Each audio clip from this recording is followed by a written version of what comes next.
Yon, magandang araw mga utol. Samahan nyo nga pala ako maglinis ngayong araw. Bali ang lilinisan nga pala natin ngayon ay ang sasakyan ng akin dito. At eto na nga siya, ang L3000. Ang unang first step nga pala natin mga utol ay babasain natin. Malamang car wash nga eh. Dito nga pala ako nagtatrabaho bilang driver. Bali nagdi-deliver nga pala kami ng mga tubig, yung mga mineral water sa mga bahay-bahay para hindi sila mauhaw. Syempre, one of the most important things na kailangan ng mga tao. Englishero yarn. Pero buti yung sasakyan naliligo eh no? Yung driver hindi. Pangalawang second step nga pala natin mga utol ay gagamit tayo ng car wash shampoo ni Carson. Teka, ba't shampoo? Ano to, kohub? At yun na nga mga utol, simulan na natin magsabon. Let's go! Wala pa palang sabon, maglalagay pa lang pala.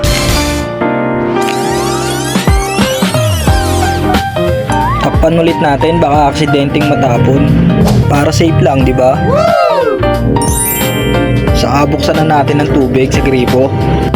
Ganito nga pala ang gawain ko tuwing linggo.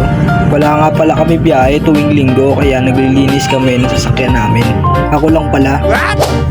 Kasi umuwi nga pala yung pinsan ko, nakasama ko dito naghuhugas palagi. Malamang no, nagsiswimming na yung taong yun. Tabing dagat kasi yung bahay nila. Solid no, pag gusto mo lang magdagat, alabas ka lang sa bahay nyo. At ayun nga mga utol, basahin natin ulit para hindi hassle sabunin. Sabi nga nila, mas madulas, mas masarap. Masarap sabunin. Hindi mo lalagay. Oh lul. At ito na mga utol, pinahirapan ako na itong hose na to. Tatanggal kasi yung nasa dulo niya, yung nagpapaano ng pressure. Pressure? Yung pag tinanong ko ng tropa mo, bomba tayo, anong sasagot mo? Pressure. What? Wait lang mga tol maghuhubad lang pala ako ng long sleeve ko. Ang init-init na, naka long sleeve ka pa, magka-car wash ka pa. Aba, matindi.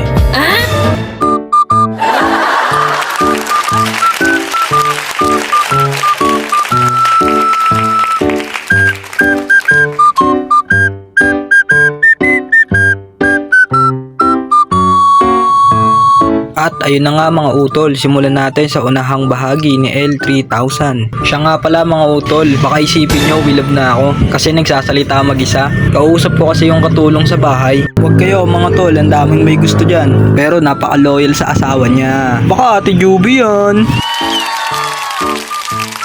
Legit yun mga tol, adnagam din naman kasi. Kaso karim ng adnagam eh. Adnatam. Yun nga mga tol, balik tayo sa paglilinis. Kuskusin natin ng maigi para matanggal yung mga libag. Ang kitab dun sa sakyan, yung driver ang asim. Aray mo. Namadali ko na lang mga utol. Pagtapos ko kasi dito, may lakad pa ako. Pupunta pala ako ng Pala-Pala, Dasmariñas. May bibilin pala akong pyesa ng motor ko. Kaya dapat mabilisang linis lang, pero pulido. Nice. At ayun nga, sa kamamadali ko, hindi ko na na-videoan lahat. Pero nalinis ko naman lahat na maayos.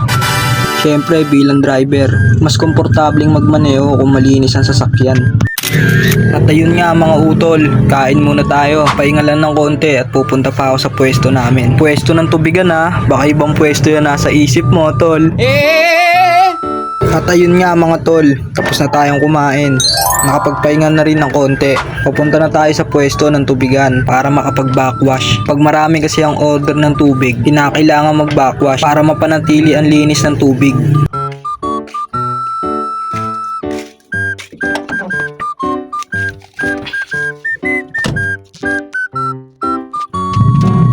Ito na mga utol, nandito na ako sa pwesto namin. May shop nga rin pala yung tito ko dito. Nagtitinda nga pala siya ng mga Evo helmets. Pwede nyo bisitahin yung page namin. Ito nga pala yung pangalan. Yun mga utol, salamat sa panunood.